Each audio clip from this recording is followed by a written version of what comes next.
How to create shadow in Photoshop. Now let's see, I want to create the shadow of this object here. Now what I'll do, I'll select this quick selection tool here and I'll select my subject here. So it is almost done.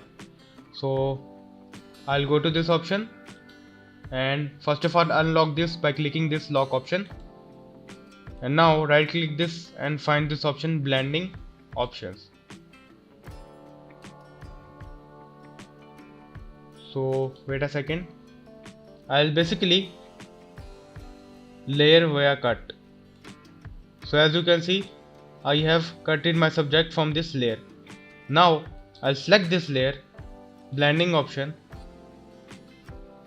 and here you can find the option of drop shadow. I'll select this and as you can see that shadow has been increased again. So you can also select the intensity or the spread here, let's say distance here, and size.